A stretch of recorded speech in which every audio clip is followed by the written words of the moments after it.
So his talk is called Waterspouts and Swampgas, Challenging Popular Assumptions. Please, our first speaker, welcome Brian Dunning. Hello, hello, hello. Oh, thank you. Good morning, everyone. Now, far be it from me to advise everyone to go charging out of a conference right in the middle of a talk, but that's exactly what I'm going to advise you to do, because this morning, actually at 9:55, right out this window, you're going to see a Falcon 9 rocket take off from Vandenberg Air Force Base. But if you don't want to do that, because that would be incredibly rude, then just go to spacex.com/webcast. So that's in about 55 minutes from now. If you do want to run outside, you'll see it at about 9:58 is when it comes into view from here, and it's right directly that way, unless it might possibly be a little bit that way, depending on what orbit it's going into. It's the first 10 of a new constellation of 70 Iridium satellite phone satellites. 10 of them all on one rocket, which is kind of cool. Okay, let's get to this. What do we have here? Fish. Very good. Any questions? Q&A, we've got plenty of time. So for hundreds of years, people have reported fish falling out of the sky. Sometimes it happens during a rainstorm, sometimes it happens out of a clear blue sky. And the same thing happens with frogs. And these reports come not just from weird places like India, although that is where most of them come from. They also come from the United States, they come from throughout Europe. Frogs and fish falling out of the sky and landing on people's rooftops and on the streets and on their lawns, and giving everyone quite a surprising experience. Now, if you've ever heard this discussed from a skeptical perspective before, this is the explanation you were almost certainly given. It is a waterspout. The common claim is that waterspouts reach down into the water, grab a neat little school of fish, transport them horizontally hundreds of miles inland, and then drop them in one neat little deposit on a golf course or wherever, whatever it is. Interesting explanation, and we'll talk a little bit more about that. This is another strange phenomena. What we're seeing right here are mysterious lights in the sky. Who knows what they are? Unknown origin. These might be things you see flying around. They might be one of the famous ghost lights that are all around the world, that are particular lights that are in specific places that people keep seeing. And these have also been reported for hundreds of years all around the world. This is an example of some ghost lights. These are the Brown Mountain lights in North Carolina. Someone yell at me if I'm wrong. Places where there's no artificial lights. This is a river in Thailand where once a year they have this enormous festival where you see all these people lined up along the side of the river, and those concrete bleachers that they've put in actually are 3 miles long now. Hundreds of thousands of people will come from all over not only Asia, but from Europe and the US, to go see this annual festival where the river serpent, called the naga, spits fireballs up into the sky. Very fascinating. And the thing is, if you go there, you will actually see it. If you go there and you go there at the right time of night, you will see these fireballs spitting up out of the river, floating off into the air. Now, this is one of the more common explanations that we've been given for all of these different types of mysterious lights. Obviously, there are many, but this is one: swamp gas. We've all generally heard of the swamp gas explanation. It was first proposed by UFO author J. Allen Hynek, and this is not a great picture of, oh, you can't see it. It's off the top of the screen. That's okay, because like I said, it's not a great picture. So how good of an explanation is that for these few lights that Hynek thought might possibly not be alien spacecraft? It's not a very good one. This is what swamp gas actually looks like. Swamp gas is mostly methane. It's the decomposition of organic matter underground in swamps. Now, it can ignite. It can actually burn in nature, but the conditions are extremely rare. And it can actually spontaneously ignite. It can light itself on fire. But those conditions are so rare and require such precise concentrations of gases that it's never been observed in nature, and it's very difficult to duplicate even in the lab. But when we have done it, swamp gas, it burns very quickly and explosively with a blue-green, and it goes pop. It just goes bang, and it's gone. It never forms a carefully burning, glowing orb that goes floating up slowly into the sky and goes flying around. It's a completely terrible explanation for everything that it's been proposed for. So let's talk about the real causes of those lights in a minute, because this is something else. Let's talk about the real cause of the frogs and fish falling out of the sky.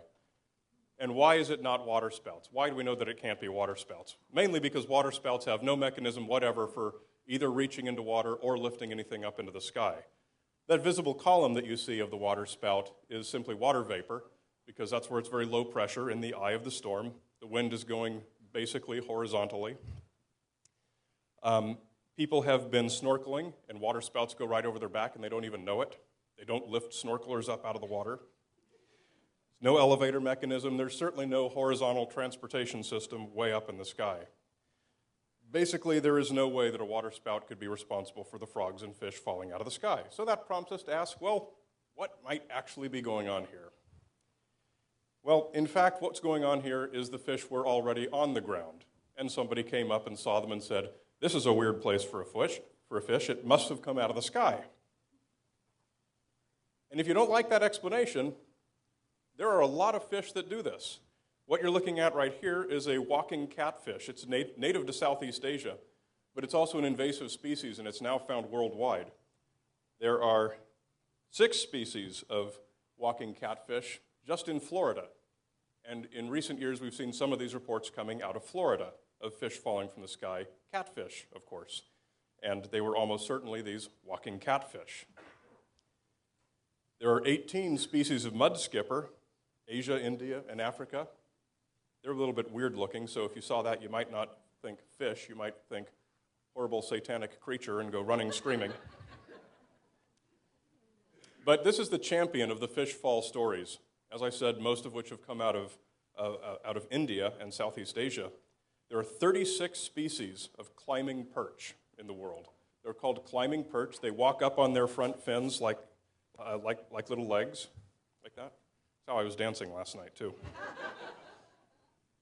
And the neat thing about them is they look just like regular fish. They don't look unusual at all. And they're also not new to science. They're not unknown. They're unknown to people on the street. They're not unknown to science. People on the street never heard of a climbing perch, but when you see a pile of fish in your lawn, you think, wow, how did that get there unless it fell out of the sky? And that's simply the reason that these stories all got created. That's why we don't have any firsthand accounts, any film of fish actually falling. We don't have any pictures of the fish up on the roof. Those are just things that someone heard and they told their friend, and that person told the reporter and he told another reporter. The stories get distorted and exaggerated in the retellings. So here's the deal with the frogs, and this is probably less surprising to most people, but frogs will migrate in mass like this, and since they're amphibians, they need to keep their skin wet, and so they do these migrations when it's raining.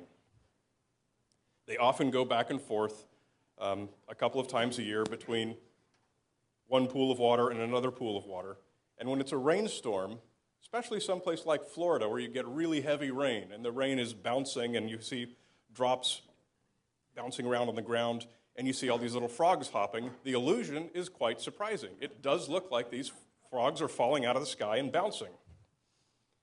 So there's really no reason to think that frogs have to be raining out of the sky.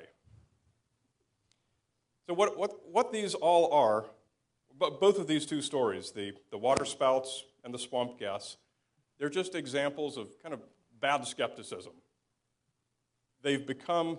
The explanations have become so ubiquitous that they've just become assumptions that reporters make when they hear these stories.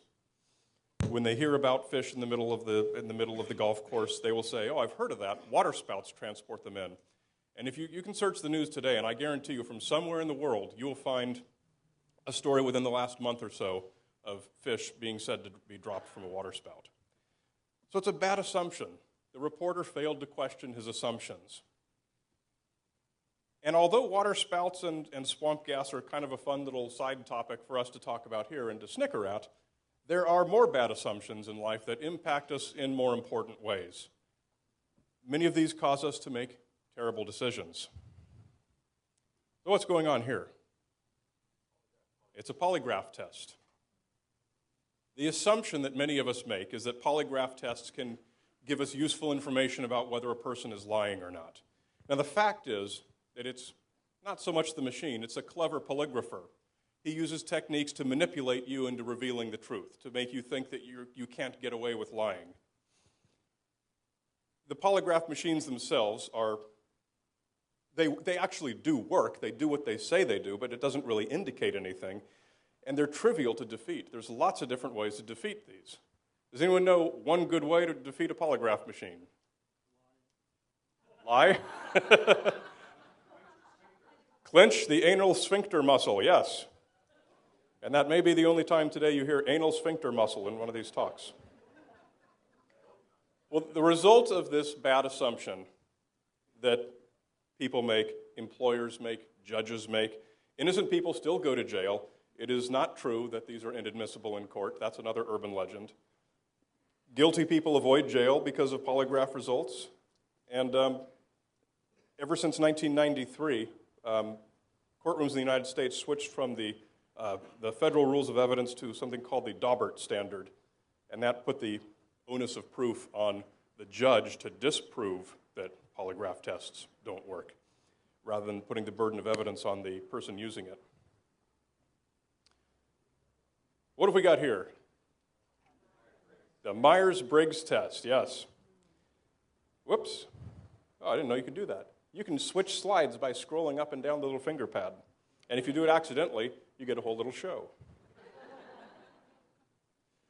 The assumption that we make with the Myers-Briggs test is this test that gives everyone, we get our 4 little codes. There's these 4 dichotomies, gives us one of each of the 2 letters. So we get our 4-digit code that supposedly tells us everything about our personality. And the assumption that society tends to make is that this gives us useful insight into our aptitudes, what kinds of things we might be good at, what kinds of things we might enjoy. Now, the fact of the Myers-Briggs test is that it is uselessly inconsistent. You can go and take the test on 2 different days, 2 different times of day, and probably score a different result. It is statistically completely invalid, because for all 4 of these dichotomies, the general population answers the questions and they form a bell curve. Now, a bell curve does not describe 2 groups, it describes 1 group. So what the Myers-Briggs test does, the analysis of it, is it takes that bell curve, cuts it right down the middle, and says this describes 2 groups of people. Well, that's not true. Most people are right near the border, and they could be either one. So it's not only useless. How do I scroll without flipping the screen? It's not only useless, it's statistically invalid. And just like we see with the polygraph tests, employment decisions are made on these. Child custody decisions are made on these. All kinds of terrible decisions in life are based on this bad assumption. Can you show this slide? What have we got here? Rorschach ink blot test. You're kind of seeing a common theme here. This is another test that's, pardon me? 2 Italian clowns high-fiving. I won't tell you what I see. So the assumption, again, that many of us make, because we've seen this in TV and movies being used all the time, we think that it gives us useful insight into people's personality. Are they a serial killer or not, yes or no? The fact is, of course, that these tests don't really tell us very much. And what people don't know about the ink blot test is the way in which it's administered. It's administered very much like a hot reading that a psychic gives. So one person asks the questions about each one of these ink blots, and they give their answers, and then those answers are written down and given to another person who analyzes them after having read this person's case file. So they know everything about this person, what kind of issues they're going through, and, yes, I see, oh, that makes sense to me. Just even the Wikipedia article on it, it's quite surprising if you check it out. And like we see with those other tests, these other psychometric tests, child custody decisions, employment decisions, prison parole decisions, all kinds of important life decisions based on faulty assumptions. Uh-oh. Where's Dr. Loftus? Do you want to come up and give this part of the talk? No, the McMartin preschool trial. I'm probably going to get some of this wrong, so you can yell at me later. The assumption we all make, because we heard of the McMartin preschool trial, is that repressed memories are a thing. And it's something that has become pretty firmly established in pop culture. And the fact is that there is no good evidence supporting the validity of these supposedly repressed memories and the ability to recover them. In fact, there's very good data showing that these recovered memories are generally completely false. What happened in the 1980s with the McMartin preschool, 7 people's lives were destroyed. This was the most expensive trial in US history. These people were accused of abusing 48 children. 321 criminal charges were filed against them. And they were bizarre. They had an underground cavern in which they performed satanic rituals. It really went pretty far off the rails, what some of the claims against these school employees were. The whole thing started by one parent who kind of made some of these pretty crazy off-the-rail claims and then almost immediately died. And she had been diagnosed with schizophrenia. However, an eager prosecutor partnered with an eager psychologist who wanted to prove his theory of repressed memories. They sort of partnered, and the two of these guys, they kind of created the case. And the version of the McMartin preschool trial that has become part of pop culture is largely the invention of these two guys following something that they thought was true and wanted to be true and wanted to use this case to sort of prove it. One of the defendants spent 5 years in jail, and I believe it's just because he couldn't raise bail, but they were all ultimately exonerated. How did I do? 90%. I'll take it. Thank you. Here's another assumption, and most of us in this room, we're familiar with this. We've heard this, one of these famous skeptical topics before. Everyone assumes that vitamin C will protect you from a cold, and the fact is vitamin C has no effect whatsoever on either the duration or the severity of colds. Vitamin C is a $525 million annual industry in the United States. So that's kind of just a bad decision that a lot of people throw money away on. Okay, wasted resources. How do bad assumptions cause us to waste resources? Now, a couple of these are some of my fun favorites, and this is where we're going to drift a little bit into topics that are more fun than necessarily relevant to our daily lives. Anyone know who we have here? Kind of hard to see in the picture. That is a reconstruction of a Gigantopithecus. Gigantopithecus blacki was the largest of the Gigantopithecus species of basically enormous orangutans. And it's really the only one of the 3 species that was especially enormous, and it was pretty darn enormous. So here's the assumption that some people make based on the existence of Gigantopithecus, which is real. They think that this makes a good zoological precedent for the abominable snowman. So they think it's perfectly valid to spend their life in investor capital taking expeditions to Nepal or wherever and searching for the abominable snowman, getting National Geographic to make a TV documentary about it, for example.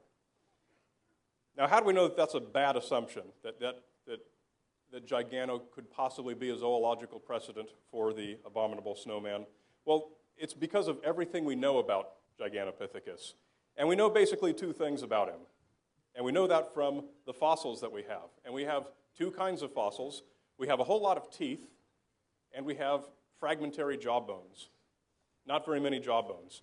And most of the teeth that we have were collected from Chinese alternative medicine stores in China, because over the years, the Chinese alternative medicine people had already gone out and collected all of these teeth and put them in their little jars for sale in the stores, where the primatologist said, oh, this is an interesting thing. This is an enormous monster. Where did this come from? And that basically started it off, and they learned everything we learned about Gigantopithecus, which is these 2 things. First of all, we know what he ate. And we know that from the type of teeth that he had and from microscopic scratch marks on the teeth. He ate basically bamboo. Bamboo is the only thing that we know he ate, and he probably ate almost exclusively bamboo because he lived in these bamboo forests of Southeast Asia. If your diet depends on bamboo, how well are you going to do as the abominable snowman up on Mount Everest? Not very well. Gigano would not have survived up in the snowy areas. The other thing we know about him is that he was enormous. And we can tell that just by looking at the jaws and teeth. He was genuinely huge. And no animals that size can walk bipedally. They're simply too heavy. They have to walk on all fours. And how often do you see the abominable snowman depicted as being on all fours? Never. All the stories, they all say, describe him as a wild man or whatever. Jeannie, how did I do?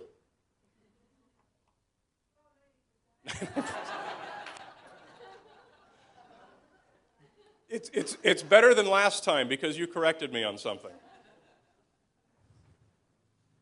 Oh, I got a minute. I'll tell you what she corrected me on. What I had heard, and I don't remember where I learned this, but I learned it from a couple of sources, was that the width of Gigantopithecus' jaw, it was a narrow jaw. I have a narrow jaw because I stand upright. Wait, no. Other way around. My jaw is wide because I stand upright and my windpipe has to go down through the middle of the jaw. But if I was like this, if I was a knuckle walker, which some people say I am, my jaw sticks out like this, and the jaw is then narrower because the windpipe comes out the back. Someone told me that, and I don't remember if it was you who was the first person, but somebody else told me, told me that was wrong. I know I called you and talked to you about it, and you told me it was wrong, and I got it from a couple other people too, so I omitted that. Thank you. Okay, this picture is hard to identify, but this is the infamous Oak Island, which, as we all know, is cursed with pirate treasure, right? Wasted resources is this part of the presentation, and I think we can all agree that certain TV networks are wasting a lot of resources promoting the idea that there is buried treasure on this island. They're not the only ones. A lot of money has been spent on this over 100 years. People have long believed that there's a buried pirate treasure on this island based on this hole that some kids found many, many, many years ago. Therefore, we should all go there and invest in mining equipment and everything and go digging for gold. Wasted resources. The fact is, it was simply a natural sinkhole, and it's not the only one. There are very similar ones found all over the place. And everything that you can read about the Oak Island money pit before the TV show introduced all this new nonsense that's just completely off the rails. Everything you can read about what was found in this hole, like layers of wood held together with coconut fiber, things like that. Those are all features of the natural sinkholes that are found. They're not nicely built layers of wood. If you go digging down, you'll find jumbles of where there's wood and coconut fiber from where storms washed in at one point. And there was years where sand filled in over that. Then another storm came and filled in with more wood. The other thing that was found in these was little bits of gold. There was a few links of gold chain. There was a mysterious tablet. Oh, where's Joe? Is Joe in here? There he is. Joe's one of the world experts on, how am I doing so far? What have I got? 90%. Well, there's an old thing in the, it's really what, 60? So there's an old thing in mining called salting a mine. You salt your mine claim. When you run out of capital and you're convinced that there's some gold down there somewhere, but you just need some more investment cash, you might salt the mine, which means you throw in something valuable to say, oh, look, we got these links of gold chain out of the Oak Island money pit. None of that stuff came out of the pit. The result is not only tens of millions of dollars being wasted, but at least 6 lives have been lost in the money pit over 200 years. This is another example of wasted resources based on faulty assumptions. This is one of many proposed ideas to clean up the garbage out of the Pacific garbage patch. The assumption being that there's enough garbage that this boat with these booms on it can collect it densely enough that it can then use it and burn it for fuel. Now, if you built this, you would run out of fuel very quickly because although there are tiny particles of plastic floating, there is not a solid island of trash. There is not anything near like what you see here in this picture. I'm not sure if you can see it, but this picture illustrates a fairly common amount of garbage floating in the water in front of this boat. It's simply not true. And this is something that I write on fairly regularly. A couple of times a year, I'll check back.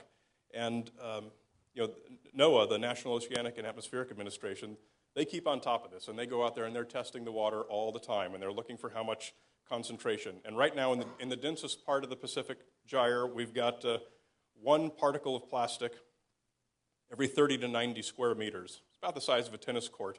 One particle, it's these little tiny, looks like a piece of pepper, like you're shaking pepper on the surface of the water. I'm not saying that's good, but it's not this. It's not worthy about spending huge amounts of money to build boats that can't possibly do anything. And nevertheless, especially because it's such a hot topic from a politically correct standpoint and an environmental standpoint, there's a lot of interest in cleaning up the Pacific garbage patch. And virtually all that money is going to be wasted based on faulty assumptions. Ooh, boy. Multi-level marketing.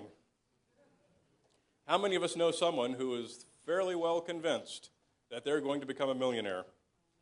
The assumption is that multi-level marketing companies are a great way to make money owning your own business. Hey.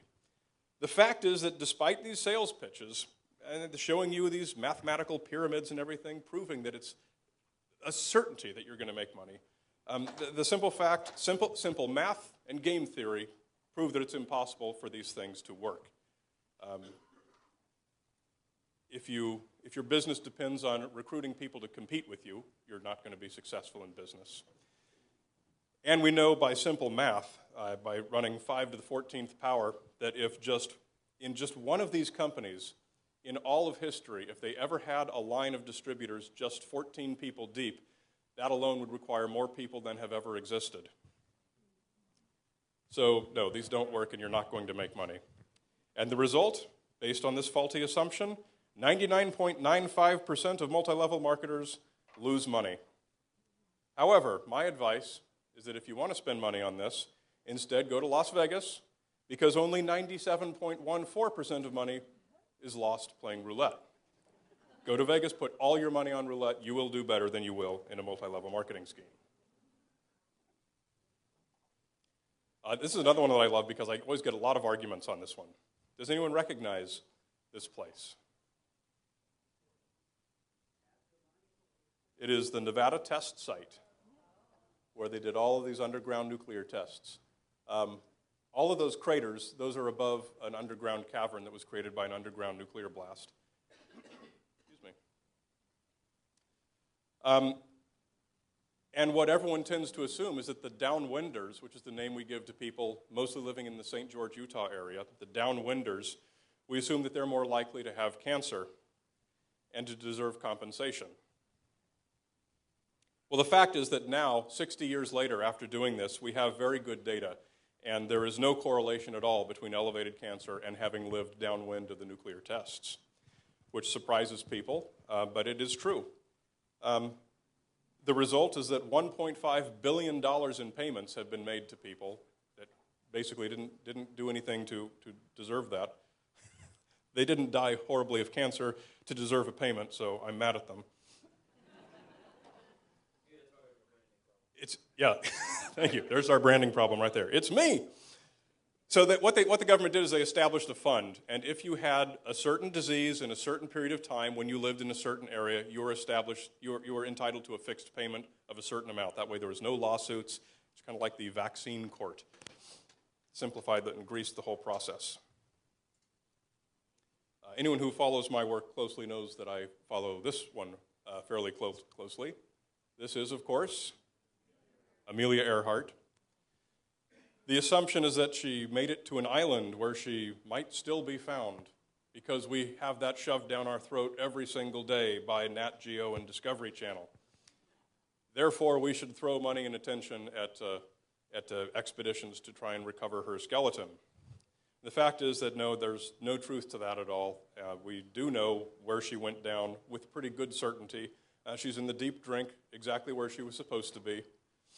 And but the result of this bad assumption that the TV networks make is that they continue making 20 years now of TV programming and these expensive expeditions, lost investor capital, all based on the press releases of one guy who's been promoting his crank theory for 20 years with amazing success. I continue to be blown away by how successful this guy is. His most recent press release was about the skeleton. Did anyone see that? It was maybe 2 months ago. The headline was, "The skeleton might be hers after all." There was a partial skeleton was found on this guy's island, Now, hundreds of people had lived on this island for hundreds of years, starting with pearl divers all the way through people in World War II. There was a Coast Guard station there. Britain had a colony on this island. A lot of people and a lot of trash on this island. It's not really surprising that we might find a skeleton there. The skeleton was very obviously that of a man. And yet this guy says, from looking at a couple of pictures of Amelia Earhart, it looked like she had unusually long forearms. Therefore, this skeleton was her. And if you paid attention, that story got promoted on every legitimate news outlet in the world. It was an abominable case of failure to do the slightest due diligence. So now let's talk about physical harm. When does bad assumptions actually cause physical harm to people? And this is our most familiar. This is, when I give this talk at universities, this is the age test. Because everyone knows Steve Jobs on the left. Some people know that guy in the middle, who is, of course, Steve McQueen. And nobody in college has any idea who that guy is on the right, Jim Henson. And, of course, the bad assumption that all three of these guys made was that alternative medicine is a safe and effective alternative to real medical treatment.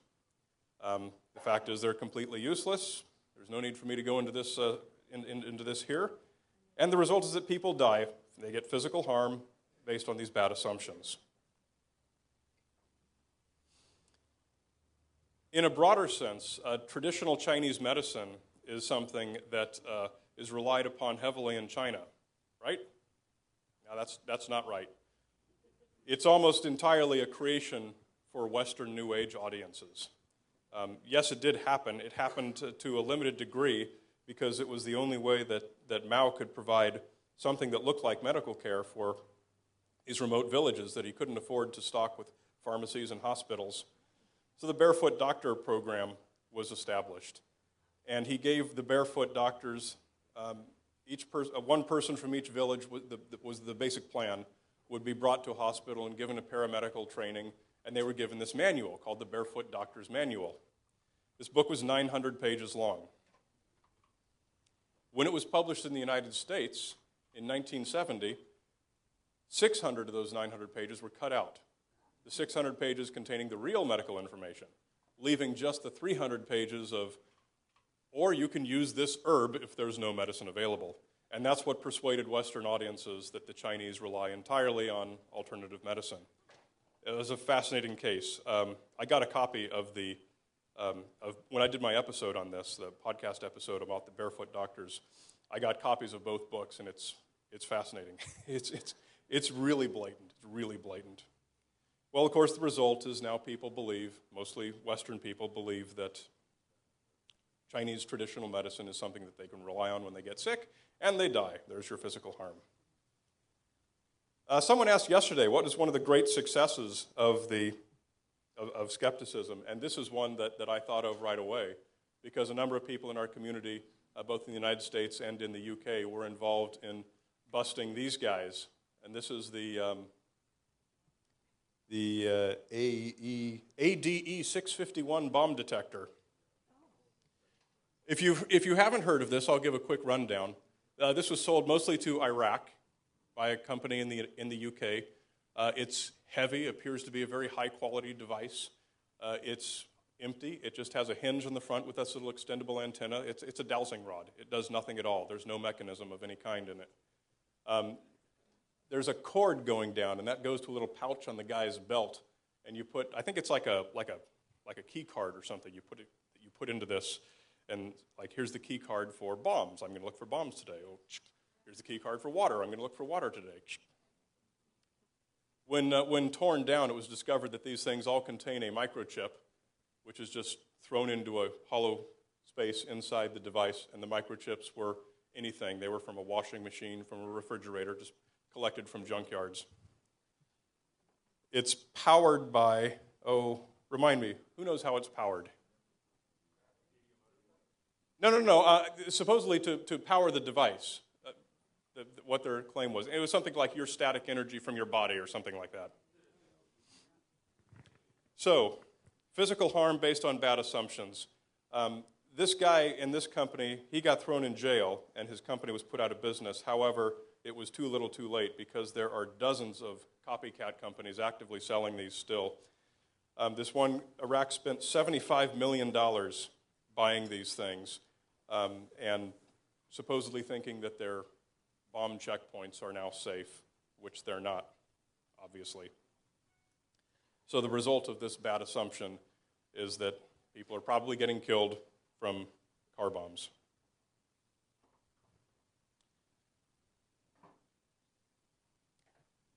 Here is an assumption. Chernobyl proved that nuclear reactors are too dangerous and we should not use them. We know that that's had a pretty huge impact on nuclear industries worldwide. The fact is that from all non-Chernobyl reactor disasters in history, there are still 0 cases of cancer predicted. And the most familiar are Fukushima and 3 Mile Island. But there's been many, many more that we just don't hear about, mostly on things like nuclear submarines and things like this, minor accidents. There's a lot of nuclear accidents. And from all of them put together, we still have 0 cases of future cancer predicted. The result of this bad assumption and the result of the nuclear industry being crippled in the 1980s when clean renewables weren't yet ready is that worldwide we've increased much more, we've increased our usage of coal and increased our dependence on coal-powered reactors. Well, that's Chernobyl on the left, and that's a coal reactor on the right. Oh, can you put the slide back up? There we go. Which one of those two is more deadly? The best estimates for Chernobyl are 4,000 eventual deaths from thyroid cancer. That's a prediction, 4,000. From coal-powered plants in the United States alone, there's a proven death toll of 60,000 per year. People who die of lung cancer that is specifically caused by particulate air pollution, specifically caused by coal-burning power plants. So the move off of nuclear was, I argue, a terrible move, because even if Chernobyl, even if we still use Chernobyl-style reactors, which of course we don't, we would have to have a Chernobyl disaster every 2 weeks to keep up with the ongoing death toll that we have from coal-powered reactors. The episode I'm working on right now of the podcast is on thorium reactors, because there's a lot of excitement about thorium reactors. Oh, thorium, thorium. Actually, the excitement should be about molten salt reactors, because that's really where most of the benefits come from when people talk about thorium reactors. And it's fascinating. It's a fascinating topic. The inherent safety of the machines that are being designed today compared to what the Chernobyl reactor was. Typically, we wouldn't even refer to Chernobyl as a nuclear reactor. It was, design-wise, it's what we call an atomic pile, which is a World War II thing. It was horrible. It should never have been put into operation. There are still a couple of them at a couple locations in the Soviet Union that are still in operation, but they've been heavily, heavily modified. You could never do the same thing that happened at Chernobyl. College students hate that part of the talk. So this is the most important slide. What are the faulty assumptions that you make? I give this talk at companies mostly. I'll go into a business, and whatever their industry is, I open up the floor to questions. What are some faulty industries that your customers make about you? Some faulty industries, faulty assumptions. What are some faulty assumptions your coworkers make about you?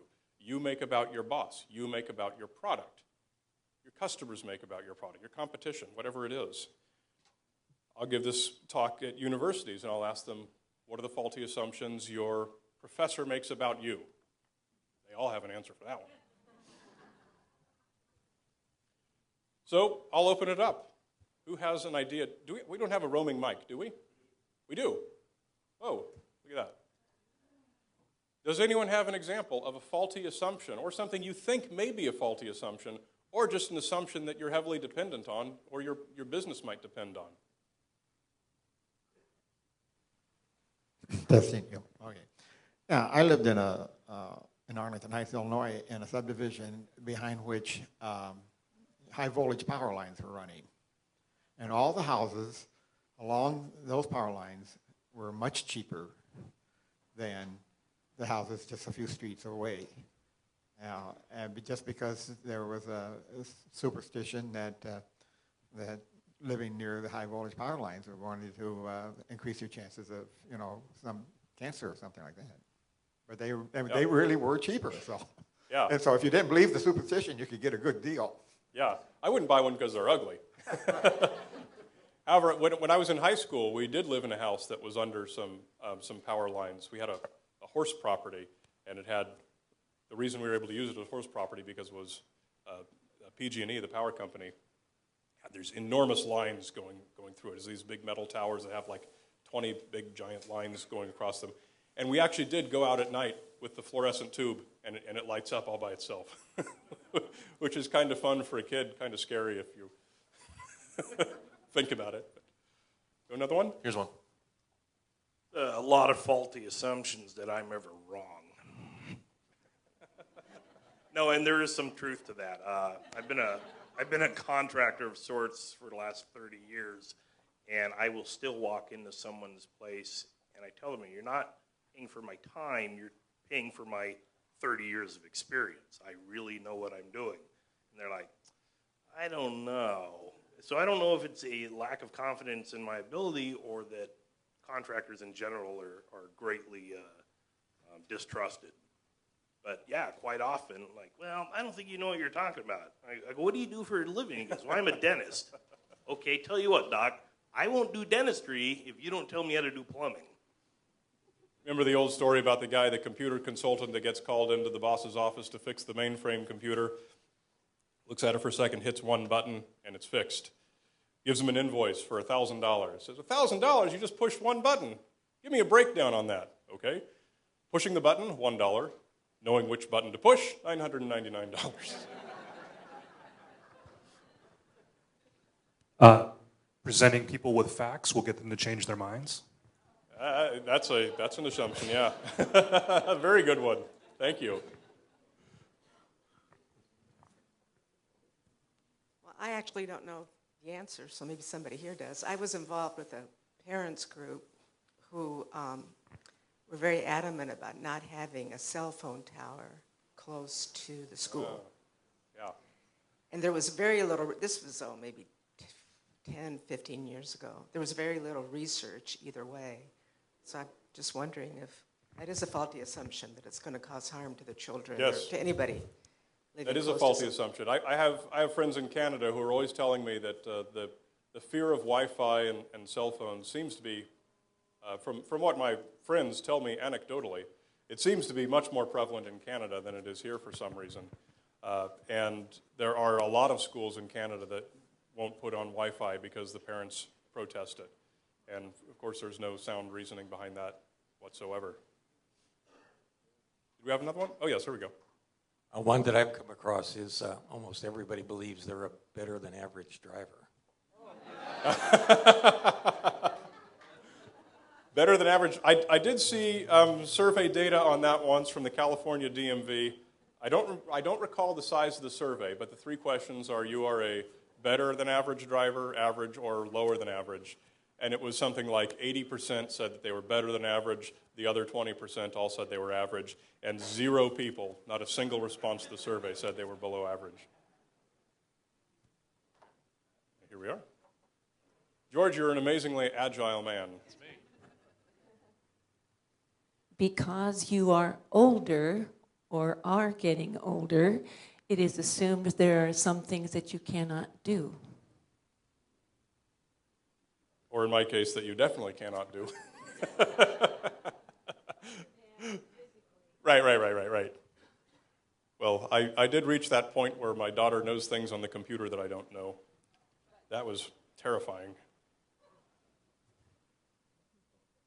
I'm a software developer.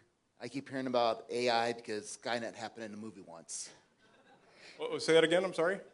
Beware of AI, artificial intelligence. Oh, yeah. Because of Skynet. Skynet, yes. The computers are going to take over the world. Yes. Do you think that's going to happen? No.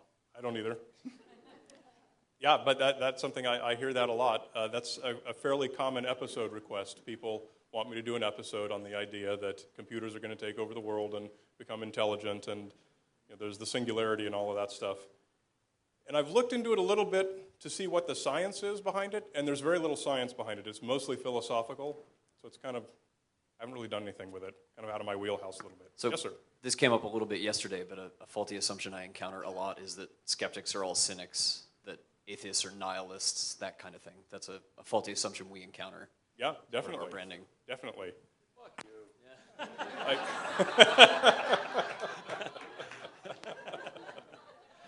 We live in a very rural area of Minnesota, and there's this faulty assumption that guns will keep you safe. Okay.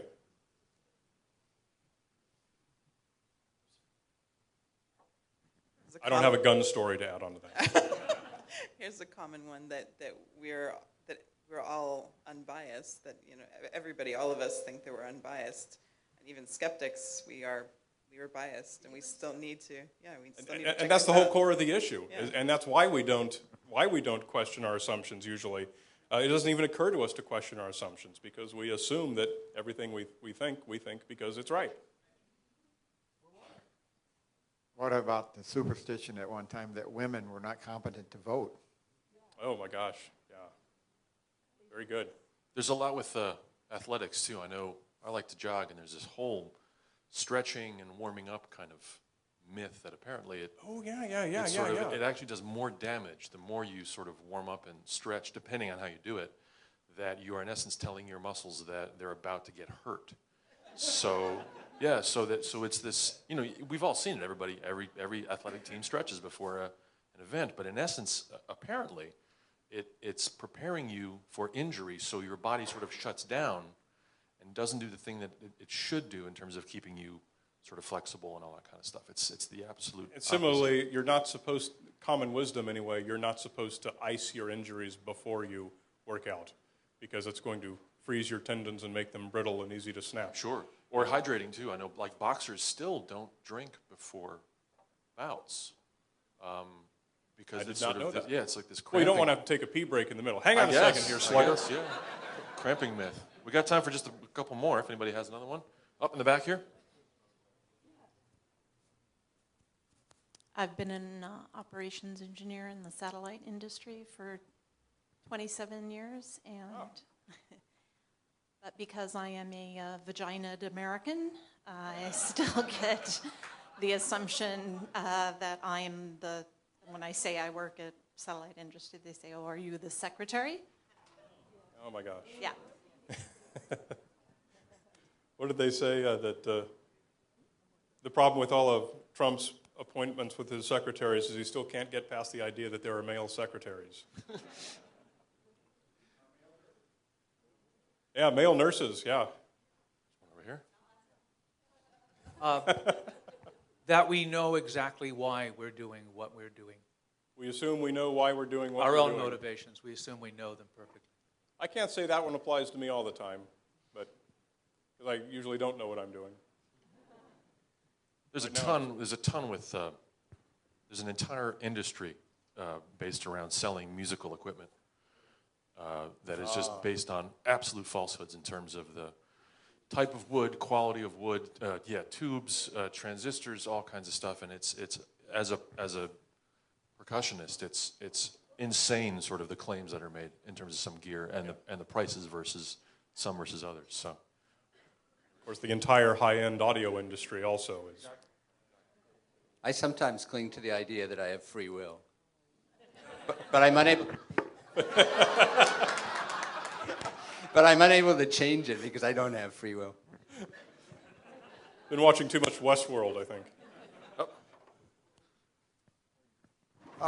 There was a writer named Charles Fort who published a magazine called Doubt, and he listed all these things about fish, raining fish, and frogs, and just anything out of the ordinary. And his assumption was we're being controlled by some unknown force. And that explains all the unexplainable things. And people actually believe this. Can I see a show of hands? How many people have actually looked at one of Charles Fort's books? Very, very few. I would hope so, Joe. Very few. Could you hand the microphone to Joe? Joe, could I ask you a question really quick?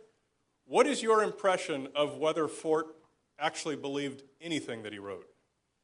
You know, Fort was sort of playing a game with people and with science. He loved to taunt, quote, orthodox scientists with things they couldn't explain. And Fort didn't do any investigating. He was not an investigator. He simply had enough money from his wife's inheritance to indulge himself in libraries and find these old news accounts, which he just took on face value. He just assumed if it said it in the paper, it was true, and science couldn't explain it. Yeah. I'm not only one of the few people here who's read Fort's books, but I've actually been to Fort's grave, and he's still dead. That was a bold assumption that you made. He'd still be there. I think that's where we're going to have to wrap it up. I think our first speaker was a great success. Brian Dunning, ladies and gentlemen, it's here at Forum. Thank you very much. Very nice. You're going to go out this way.